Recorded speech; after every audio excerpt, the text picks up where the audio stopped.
Good evening, everyone. Welcome back to the channel. This is the season so far. That's right, we are going through it. It is the international break, so it gives us a little bit of time to reflect on our Premier League campaign, Europa League campaign, and the One Cup game as well. Just to kick us off, Chivy, because to refresh my memory, what was your expectations at the start of this season after everything we'd been through last season, after winning the Cup? What did you expect, at least? Bare minimum. I don't remember what I said, but I know I didn't expect it to be this bad. Like I thought, I must have mentioned it saying I don't think it'll ever be as bad as it was last season. But obviously, we're on course to be. Yeah, it looks like we haven't skipped a beat from last season. But I didn't expect it to be this bad, even though I never really had that much of a belief in the manager as much. I thought somehow, it can't be this bad. Like we'll be able to take some of the mistakes we made, do a little bit of I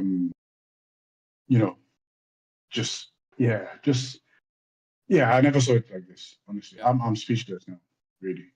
You're not the only one, mate. Sam, but is it fair to say it shocked a lot of the United fans the way this season's gone so far?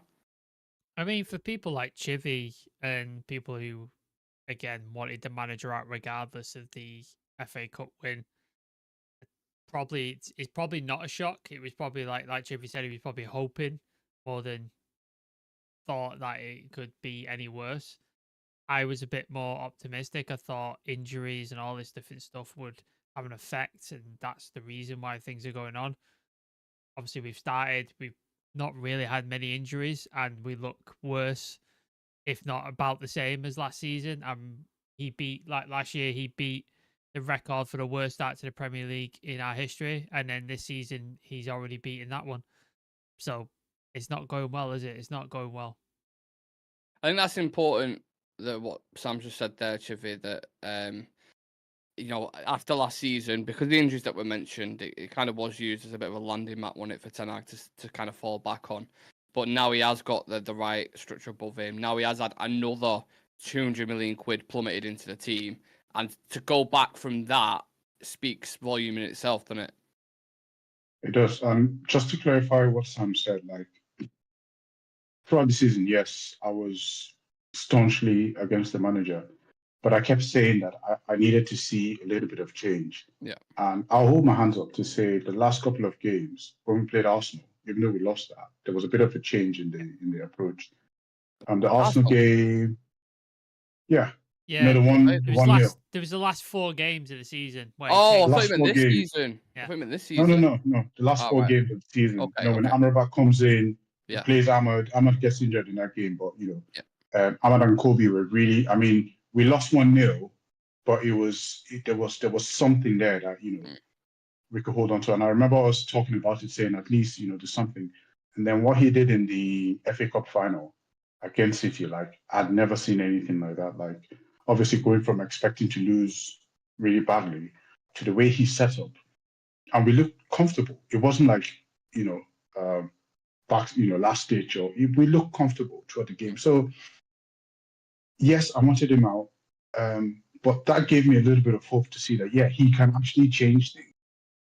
And so coming into the new season, I still didn't have full confidence in him, but I hoped that from what we'd seen the last 4 games, maybe, just maybe, I can see, maybe there'll be something there. He'd be able to change something and take a different approach, but it doesn't look like that's what's happening now. And just to add to your question, with injuries, yes, that was a big thing. We lost a lot of our players last season. We couldn't get any sort of game rhythm. I don't know how many changes we had in the back 4, but it was a lot. 40? It was a lot. A lot of times. 40 different combinations, I think. It was something, it was something crazy like that. And we had Johnny Evans, but then we all thought at the start of the season, Johnny Evans would just kind of come in every now and then to kind of just, cover up. But he ended up playing a lot more games than we expected. So the injuries was a big thing. But now we've got everyone back. Well, almost everyone back. We have enough players now to make a difference. Enough players now to go and get a result against Palace. Enough players now to not lose in such a terrible fashion against Spurs. So Yeah, I mean, we were on the up in terms of like hope, but yeah, I don't think there's anything he can stand on now. I think you pronounced Johnny Evans' name wrong, but we'll let it slide. It's okay. What did I say? You didn't say Johnny Bareza because that's the correct way. Johnny Maldini. Johnny Maldini. That's what we're calling him nowadays. What a guy. Yeah, it's weird, isn't it, Sam? Because you look at pre-season. You can never read too much into it anyway because it's pre-season. Shit happens, you know. But we always said, didn't we? I remember throughout July when we was talking about transfer stories, we was consistently saying that it's going to be a very slow start to the season because of the new signings being integrated, the new structure above, and blah blah blah. But in actual fact, against Fulham, I don't know if you quite remember that game. You know, Xerxes scores, clean sheet at Old Trafford. It's not the best game in the world. I know Fulham had quite a bit of opportunities, but it's the right kind of start in it, at least. The two things you want from a team is results and then performance. If you're playing badly and your performances are bad, you want to try and get points on the board and results. Yeah. If your results are bad, you at least want a performance on the pitch where you're like, okay, at least like we're not winning, but at least the performance on the pitch and his progression, I can see something there. Like Arteta was in that season, like he was losing. Did he lose like 12 games on the bounce or something like that, or he didn't win for 12 games? I can't remember. He had a bad period, yeah, very sticky period. But you could see what he was trying to do, so fans were a bit more sort of forgiving of it. That Fulham game, I thought we played pretty piss poor, to be honest with you. I thought there was a very lack of cutting edge in the final third in the striking department.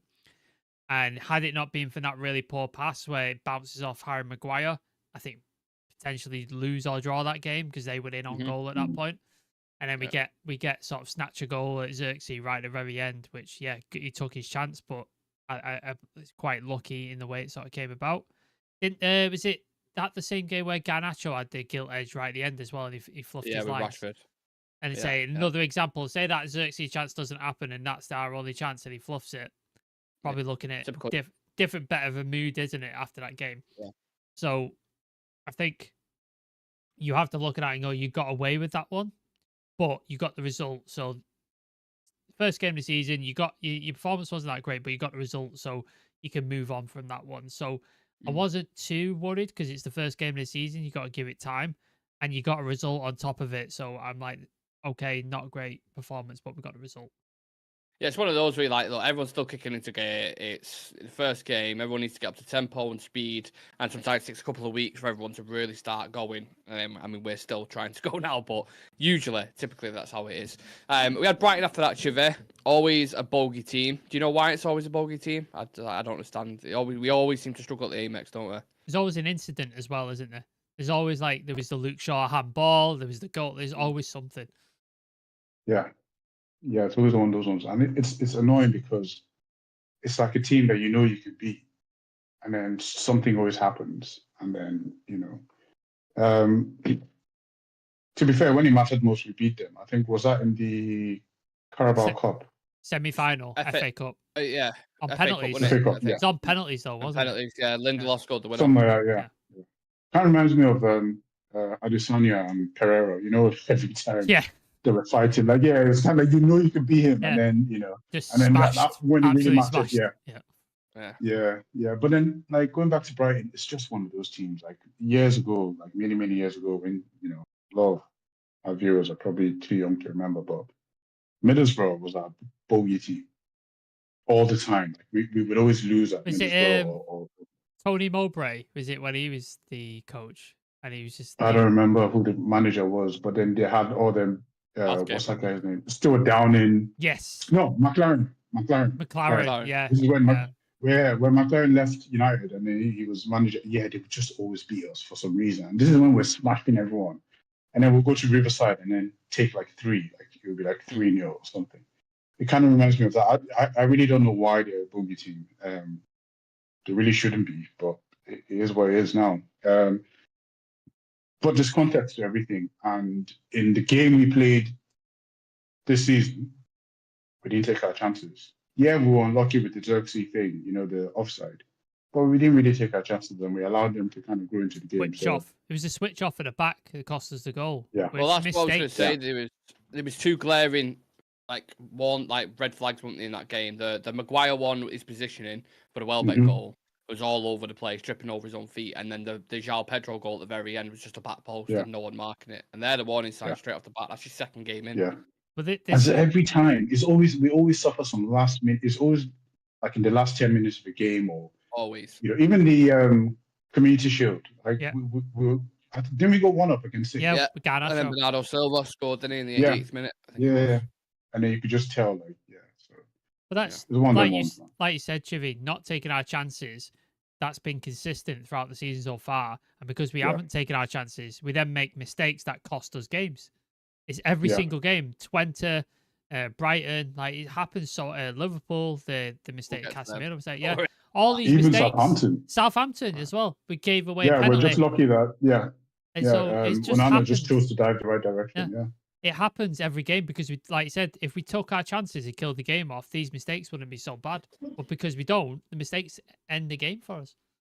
Well, you mentioned mistakes. After the Brighton game, it was that one at Liverpool at Old Trafford.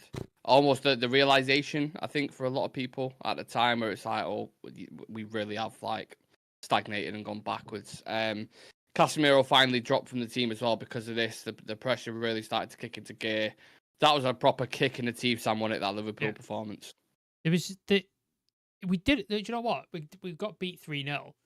But I think they didn't have that many opportunities on goal. Like, Don't forget about the Szoboszlai. Yeah, the Szoboszlai one. Yeah, Like, could have been 4. It could have been apart 4. From that, but apart from that, they didn't have that many opportunities, and we looked okay for like 30 minutes or so. Like, we looked all right. How many times have we said that? Yeah, but that's what I'm saying. We looked all right, so I was like, okay, we're feeling our way into the game. We've had opportunities. We'll see. And then the Casemiro mistake happens, and you're just like, that's 1-0 now. And you know what you were like. Every time we go behind, we fall apart. We have no sort of like motivation to fucking go forward and like fight back from games anymore. It's always like, oh shit, and the heads go down. And then after that, it was just like mistake after mistake, and it just let them in, and it's 3-0 before you know it, and you're just like, how's this happening again? How are we getting hammered by Liverpool again at home? Like, it's just, it's so unbelievable. I think me and Chivy said before the game, we were like, this is the sort of game where we show up and we'll just put on a performance. And we just didn't. We didn't. Like, we didn't show up, and we haven't shown up all season. And that was like it was just a collapse, like mistake after mistake, and we just gave in, and we just didn't even bother trying after that. And it was just, that was a big low point of the season so far, a really big low point. Just the thing on mistakes there. Are we the only ones who make mistakes? No. Yeah. So why is it that whenever we make a mistake, it always leads into something? It's like because we've got no resiliency, Chivy. We find We've got ourselves zero resiliency, like nothing. Like, no, the fight thing back. is, we always just find ourselves like, whenever there's a mistake in the middle of the park, it's so easy for other teams to capitalize on those mistakes and make a meaningful attack. It might be a goal, it might be a shot on target. There's always danger whenever there's some sort of mistake. Like, there's we're not set up for any sort of recovery, nothing. It's just one of those ones. But when you first initially watched that happen, Chivy, with Casemiro with the first 2, what was your thoughts instantly? Was it, oh, he's not being supported, or was it, he's been pushed over too easy there? Like, what was your initial reaction to that? let's not forget Kobe Manu got pushed off As well, the ball. Correct, yeah. And then when I got scored, it could happen to anyone. Once you're in that midfield, this is what I've been saying this for a very long time. I'm tired of You're saying alone as well. Like, you're alone. When you get pushed off, there's nobody around you. Like, there's nobody there. I promise you, it doesn't matter who we have there. Once you're in that position, that's all.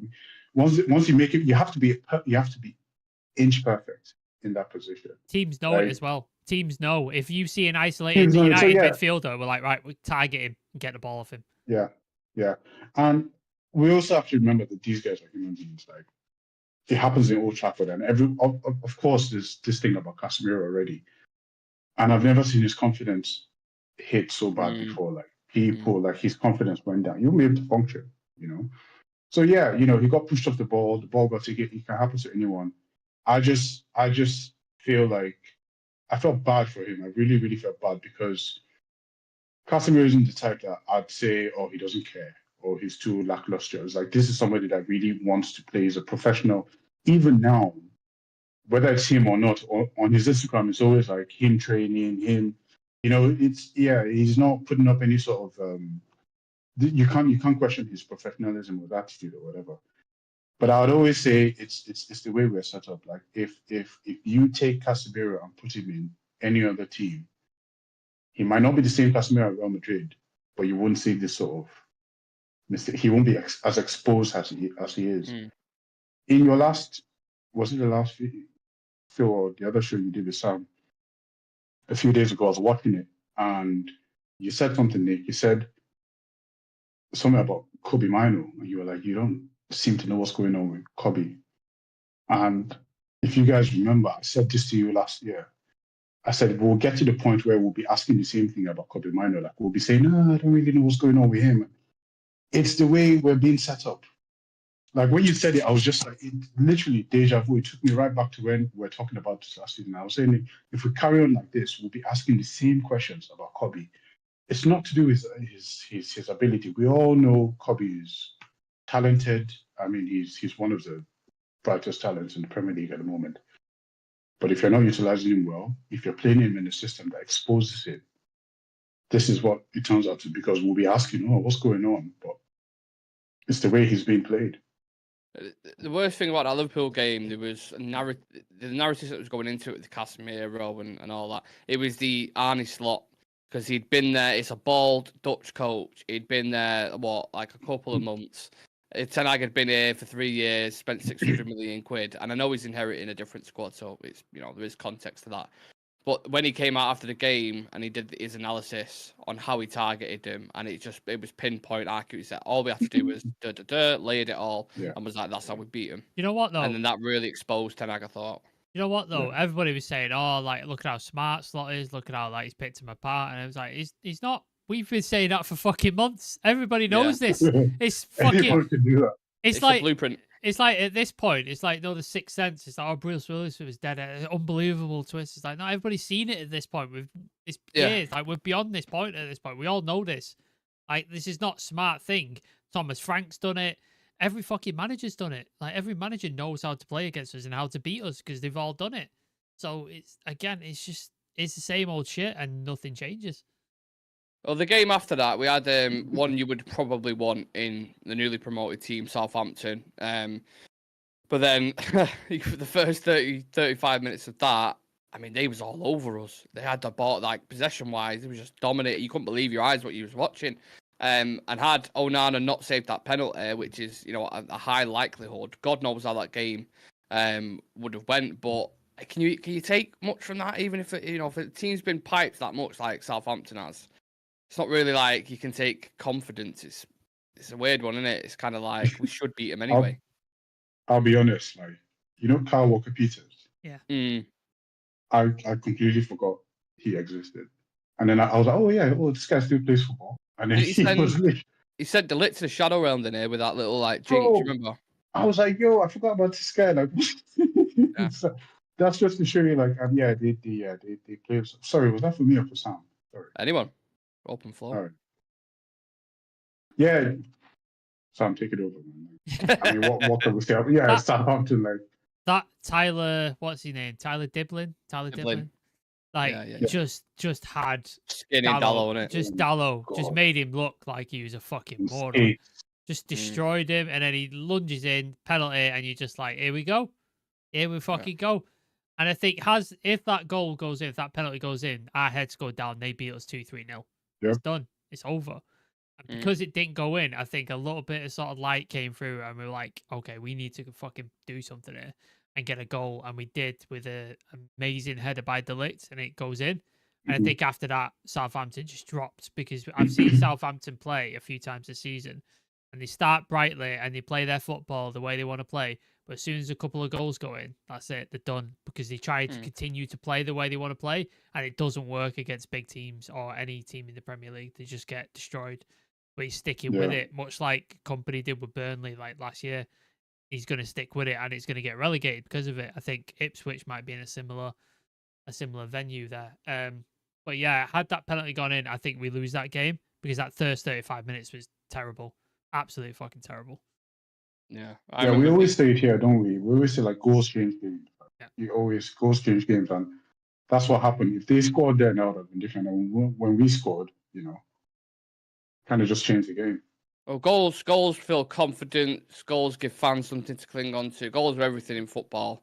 And the game after that Southampton one, we go and beat Barnsley 7-0, was it, or something like that? Which did surprise. I know it's Barnsley, but it did surprise a lot of people. It was like, oh my god, like we've actually scored. I think Ten Hag's biggest scoreline since his Is it the first joined time? the club. First time we scored over 3 goals under Ten Hag. Was it Probably something so. like that? Really? Yeah, I think so. I think so. Nah. No. We beat Villa 4-2. And we beat Betis as well. We beat 4-1. Okay. I think maybe it's like the biggest, like without conceding. I don't know. Yeah, something like that. There was a stat coming out after it, but I do remember that. But that again, Sam, more of an ego boost, isn't it, rather than turning a corner? Yeah, like United were damned if they do, damned if they don't. If we lost, it's the worst thing ever, and there's a panicking thing. If we win, people go, "You should have beat him," because it's Barnsley, and they don't have anybody short of like fantastic. So it's like you expect to beat them, and we put them to the sword. Rightly so, and that's what you should do. Professional performance. Some of the substitutions, though, were fucking bizarre to me. Really fucking bizarre substitutions. We're 6-0 up and you're bringing Bruno Fernandes on. Why? Why are we bringing him on? Rest the guy. Just fucking keep him on the bench. Thinking about confidence, wasn't it? I know, but like, maybe. Just rest people. We're 6-0 up. Don't need to. Eriksen's running the show. He's destroying people. Just let him fucking go. And then wasn't there a centre back swap as well at some point? Didn't De Ligt and somebody come on as well? Like swap centre backs. There was some weird shit in that game with like substitutions and stuff. And it really, this started the thing where he just starts making weird substitutions where you just like, I don't get it. I really don't understand. You're swapping double centre backs. You're taking players off who are playing really well, like Marcus Rashford, and you're leaving Garnacho on, who's been horrible. You're taking Ahmad off when he's doing decently, and bringing people on. It was bizarre. Leaving Bruno on consistently when he's playing piss poor. It's just bizarre substitutions. In that game, he did that a lot. Even though we won, the substitutions really annoyed me. Yeah. And this is where Eriksen actually started to come into one of his own. I think that surprised. That's been one of the biggest shocks of the season, hasn't it? Eriksen coming in and doing what he's been doing. Maybe not for some people, because I know some people rated him anyway, but to have an influence like he did, considering he was nearly gone in the summer, I think that's fair to say, shocked quite a few people. And it kind of went into this FC20 game where he scored that banger in the top right corner, really well taken goal. And we started this campaign objectively with the thoughts of, I think the general consensus was we could probably go and win this, or at least we're one of the favourites. And then when you watch us draw to one of the lowest ranked teams, and they could have won it as well if the coach wasn't a shitbag. That again was another kind of red flag, wasn't it? The way we started that campaign. Huge red flag, huge. I mean, we're looking at the list of the all the teams in our league, and you're laughing almost. On paper, on paper, like there's nobody. I mean, there's no excuse. This is as realistic as it gets. Like we should be going on to win this. Literally, but then it hasn't started great. Right now, I really don't care about the league. I don't care about any. The only competition I care about is the Europa League. That's the one I really, really want. And it's looking dicey. That one looking really, really dicey. We could have lost against Porto. Maguire saved the day. We've got 2 draws now. I mean, valuable points that we're dropping. So. 2 draws though in the Europa League. It's one of those ones. I think what just annoys me is that we're like a team of moments. We just play in moments. Yep. Forget the Barnsley game because they were incredibly naive, giving us that much space. Like United, give us space, we would exploit it. We've got quick, instinctive strikers, forward players. They have all the time in the world. You give them space, they will exploit it. I think Barnsley kind of thought, we'll step to them and see what they're made of. And they were incredibly naive. So that's what happened. When you play like an organized team, that's where the problem is. And we only just play in moments. Even when we played Tottenham, there was a moment when we were 2-0 down and we're trying to come back in. So then we have this 15-minute moment where, we're pressing. Casemiro comes on. He's made a few changes and it looks like we're getting there. So we're just relying on this kind of moments, but there's nothing in place to kind of ensure like a consistent style of football that produces results. We're just hoping that things happen. And That's where the issue is. And if we carry on like this, we probably wouldn't even progress from the group stage of the Europa No. League. No, I agree. Did it surprise you out of all the games up until this point, Sam? Did that FC21 surprise you the most? Because I know we lost 3-0 to Liverpool, but that was like it's happened before in that way, so it's not like as surprising. The FC21, because how low ranked they are and the story going into it, almost felt like it was a tap-in, didn't it?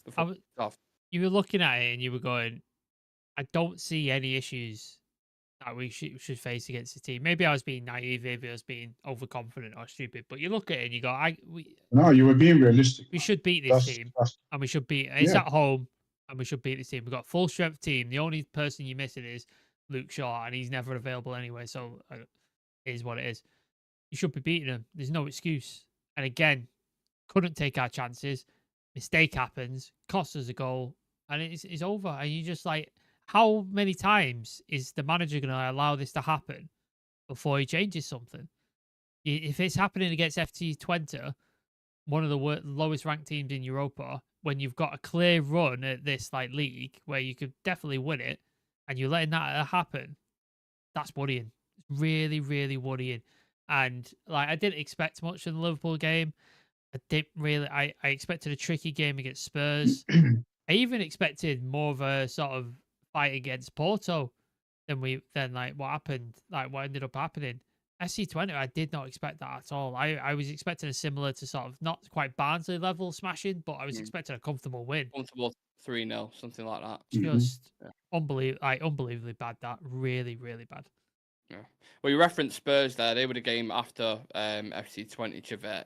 That for me personally, I know everyone has different takes on the manager, but that game for me was like the nail in the coffin with Ten Hag, where I was just like, yeah, I'm done, completely done. And then I think we did a stream. I think we did the pros and cons of that together, and you were saying to me, you was like, I've never seen you so like just defeated with the manager. Yeah. Like, Deflated. That game for me was just, I was done, completely done. Yeah, I think what worries me, or what worried me about that game, and then the subsequent games that followed was, his back was against the wall. Then, like that was a win. Well, we needed a performance in that game. Yeah, like that was the game. If that was the game of your life. Highline, Spurs, Old Trafford. It's the game of your life. You're trying to save, like already, like all the doubts was already creeping in with the fan base. We're not in a good position. This is where we need you to step up and show us that you are this manager that, I mean, he's betrayed the fans, man, honestly, because a lot of the fans, I mean, the support, since Fergie left, I don't think any manager has had this much support since Fergie left. Agreed. Yeah. So he kind of betrayed us, betrayed the people who supported him. And this is when we really needed him to put on a performance against Spurs. This is a statement, like, I'm here, it's me, that kind of thing. And we literally just folded. Like, they were olaying us in like 60 minutes. It was olays at Old Trafford. Mate, that's unforgivable. Spurs. And they were missing their best player, Son. Son wasn't even playing. Without Son. And then they had a midfield of Kulusevski, Maddison, and Bentancur. Like, it's not like the most physically imposing players at all. Kivy, if it wasn't for Timo Werner being such a shit shot, it probably would have been 5 or 6-0 as well. That's what I'm saying. Like, they literally it wasn't like, it wasn't like the Liverpool one where they got a few they got a few chances and they made them count. Like, they literally had the run of the mill at Old Trafford. So that was very deflating, not just for you, Nick, but for a lot of people, like for a lot of fans. And I think that's where he really, really lost it. And that's where my mind was already made up, like previously. But you were deflated when we did that pros and cons. Like you were just like, I'm just here. Because Spurs, like the games that you've watched of them, they always concede because of how risky they are. Like they're almost as risky as us. Look at the Brighton game last weekend. They were up comfortably 2-0 up. What Brighton come back out and just destroy him, and you're like, this is not a Spurs team with a spine. Like if you go at them, they will fold. They will go. It was the first goal and how early it was with that Spurs game that concerned me. Van der Ven running through all them players. Nobody touched him. We brought Ugarte in to put fires out. That's the kind of fire you want putting out, and they're no way near him. Not one. Bruno, Ugarte, whoever it was, delete. No way near him. And that set the tone instantly then for the match. And the red card as well on top of that, it was just a fucking car crash of a match. Absolutely horrendous. Like this is what I'm so scared of now. Like we all know the ability that Ugarte has. And I don't want this to be Anthony part 2, like where we Fans will just take a turn on really him. good player Fans will turn on him. and just ruin him. Yeah. And just ruin him, ruin his confidence, ruin everything. Thank God, Lenny Euro's out for this period, because I don't know what would have happened if it was in there, like such a young age. Like the pressure would have been crazy. I've got to move it on because there's a couple more games to get through. Yeah. Porto, again, another one. Fucking hell, I know. We're going through them here. We're like, Jesus Christ, man. Started off amazing there. Like every single game in Europe, we go 1 or 2 up. I mean, shades of Copenhagen from last season. And for whatever reason, I can't put my finger on it. It's almost $1 million question, Sam. Why we cannot keep leads in Europe, can we? No. At all. We just every game in Europe, we just decide to go. We're 1-0 up. We're a bit fucking bored. Should we just let him back in just to make it a bit interesting? Yeah, Every fucking time.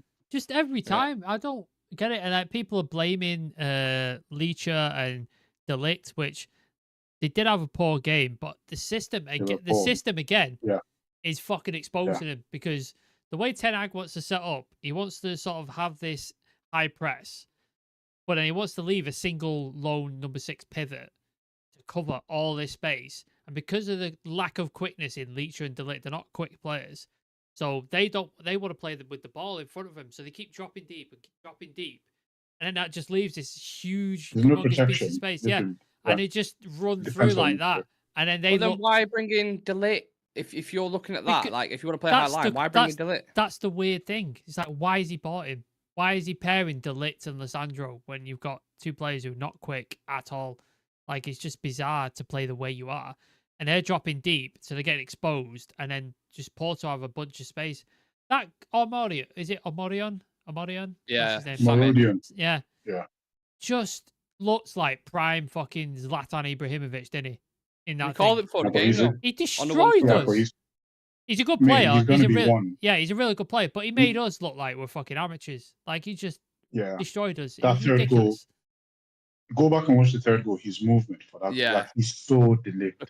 He sold it. He literally was going. De Ligt had a look over, and as soon as De Ligt turned away, he literally just pivoted. Like, it looks easy in real time, but when you watch it, his movement as a striker was mad. Yeah, timing's everything. But it looked like, when like you just got into high school, you like year 7, year 8, so you play with year 11s. That's what it looked like. That's what it looked like. Bodying him left, right, and centre. That was, I would argue, Lissandro's worst game in United shirt, or at least up there as one of the worst games. I can't figure out why he's having such a bad season this year. He's been awful. Was that the game? I think. No, it was the FC Twente game. Ericsson came out and said they wanted it more than we did. Yeah. And then I think he repeated it after Porto. And it's like, that is damning if a United player is coming out and saying the opposite team wanted it more than we did. Yeah. What the fuck is going on there? There's a lot of Porto fans that are worried about that game as well. If you listen to some of the interviews, they're like, oh, we really don't want to play. Apparently the manager was under pressure as well. Yeah. He's on thin ice, and that was supposed to be like his redemption. Yeah. Crazy game. For a neutral, again, amazing. I'm sure there's a lot of fans that love watching United game. I'm watching this. Yeah, the viewing figures must have gone, like Spurs as well, Spurs and Brighton, the viewing figures must just go up, because something crazy is going to happen every single game, apart from the Aston Villa game, lads, where it's a save-your-job kind of performance. Villa were underwhelming. Chive, you almost had like a perfect marriage of a 0-0 draw there, didn't you, because of the circumstances involved. Yeah, I mean that was like the nail in the coffin. Well, that was supposed to be the nail in the coffin, because it was anything but a win for us that game. Like for the manager, I know it's a big ask to go against Villa at the Villa Park and try and get a result, but we you did this against Liverpool last season. You did it against City. This is when you're supposed to really do this, and it was so flat. And I think it felt like back in the days when like West Brom would come to Old Trafford or Fulham, and they're playing for a draw. 4-4-2, low block, kind of. They just Low striker by himself up top, and they're just knocking balls over the top. And it just felt like that. Like that game could have gone on for 3 days, and nothing would have happened. So it's like you said, it was just perfect. It was a dud. An absolute dud, and he just left everyone. if anyone was like, I mean, I don't think you could be any more deflated than after that game. Like, I don't think United fans have anything left. I think that's we've given everything. Like, there's nothing else. Yeah, and we're sat here now, Sam, reflecting international break. What would you give the start of the season out of 10? 2 out of 10, being the Barnsley game. Yeah. 2 out of 10. There's nothing redeemable in the season so far. In that Villa game, it was weird, man. It was so weird. It was like the first time we've got a team where we're actually like, okay, we're up against it here. And he plays not to win, not to lose, doesn't he? He just plays not to lose. He don't play to win. Like every game United should be playing, we should be playing to win. We should not be one of these teams playing for a draw or playing not to lose. And that's what he set up. He set up to not lose because he knew his job was under speculation. He knew if he lost, he was done. So he set up defensively just to make sure he didn't concede, and he did try to win the game. That's damning. That's really, really damning as a manager. Would you echo those thoughts, Trevor? Yeah, I mean, I 100% agree, and I just think if he just tried to give it a go, like just go for it, play well at the end of the day, like, because that's all we want to see. If he lost in a valiant sort of fashion, like if he lost, but people could see that there was a game plan, like we tried to win, we gave it all. It might be different, like he might sway a few people, but then that was just a coward way out, as far as I'm concerned. Like, it just looked cowardly. Like, they're there for the taking. They also play a high line. Like, they were poor as well. They looked like they were knackered and I think, since Bayern. Like, exactly. Yeah. And I think the most damning thing about it is that we have all this firepower. We've got players who can actually exploit some of these defenders. We've got all this money that we've spent. And we look like the whole squad cost like 5 mil. I mean, the players just look terrible. And we've got all these players. And on top of that, what better stage to do this? Everybody, the whole team was there. Yeah. Brailsford, Ashworth, Ratcliffe, Sir Alex, Barada, Wilcox, Barada in a line. Like, okay, like this is. Not good. I have no words. It's not good. Likewise for the majority of the fan base. Just to kind of round it off then, I want to kind of keep it short and sweet if possible. Have any players, Sam, progressed from last season? Onana, I would say. I think he's played a decent season. Very little mistakes, if any. Last season, a lot of mistakes. This season, made some really important saves, kept us in games at times, kept us from being absolutely smashed. I think Onana's improved. I don't think anybody else. Eriksen, maybe, from last season, although the season before, he was good. Last season, he didn't really play and he was off it. This season, I say Eriksen and Onana are the only two I could say. I would say Ahmad. Started well. Really... Don't know if he's built on that. Yeah, but he hasn't been terrible. He's just been quiet. Like the last game we played against Villa, he was quiet because everything was going through Rashford on the left hand side. So he didn't make that many mistakes. He was just kind of just out of the game due to no fault of his. So I think, but I think he managed to take that spot for that right hand spot for himself. The manager has changed it for some reason. I don't know why. I don't think it has anything to do with performances. I think it's just changed. But just to keep it short and sweet, I'd add Ahmed to that list. Yeah. What have you made of the new signings? Like, out of the bunch? The Licks looked good at the beginning, and then had a terrible game against Porto. Really, really bad game against Porto. And Johnny Evans then came in and made him look even worse by having the performance he did at 36. Johnny Evans, Lindelof, Maguire, Eriksen starting in a game. Insane. It's just fucking insane. Scott McTominay is having his name chanted by the Napoli fans and held up as a fucking icon. Like, they love the dude. And it's their best player at the minute. Do you know what I mean? Like, it's fucking ridiculous. Did you see the thing where but they call him McTominay? Yeah. McTominay. McTominay. Did you see the announcer where he's going, Scott? And then yeah, that's what I'm saying. Yeah, McTominay. Like, and then all the new players, like Leacher looks poor. Fucking De Ligt has fallen off.